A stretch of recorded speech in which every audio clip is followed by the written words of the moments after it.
ஓம் காளி மூலி பக்கத்து விட்டு ஜூலி. கருப்பா எப்படியாச்சும் கல்யாணம் ஆயிடா. அடா வா. வணக்கம் சாமி. டேய் உனக்கு வேணும்டா டாலி. நீ வேணானாலும் உன் மூக்குல இருக்கிற மூக்கு சளி. சிந்திரா சிந்திரா. சளி பிடிச்சிட்டு சாமி. சாமி 90 கிட்ஸா பிறந்து நாய் மாதிரி கல்யாணம் ஆகாம அதுக்கு இதுக்கும் சுத்திக்கிறேன் சாமி. கலங்காதடா கம்னாட்டி. உனக்குன்னு ஒரு தேவதை வருவாடா.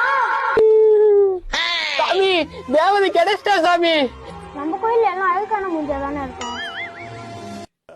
டேய் அது யாமை மாடா. சாரி சாமி சாரி சாமி சாரி சாமி சாரி சாமி. டேய் நீ 90 கிட்ஸா பண்ணது உன் தப்பு இல்லடா. உங்க அப்பா அம்மா பண்ண தப்புடா. ஆமா சாமி ஒரு வருஷம் தள்ளி இருந்திருக்கலாம். சாமி எனக்கு கல்யாணம் ஆகணும்னா நான் என்ன சாமி பண்ணணும்? டேய் உனக்கு கல்யாணம் ஆனா நாலு கோயில சுத்து கோய்ப்பிய நக்குடா. கோய்ப்பிய நக்குடா. நடக்குமா சாமி? சத்தியமா நடக்கும்டா. ஐயோ சாமி ரொம்ப நன்றி சாமி ரொம்ப நன்றி சாமி. சாமி ஒரே ஒரு ஜட்டி வாங்கி போடுங்க சாமி. கொட்டை கிட்ட எல்லாத்தையும் இருந்து சாமி.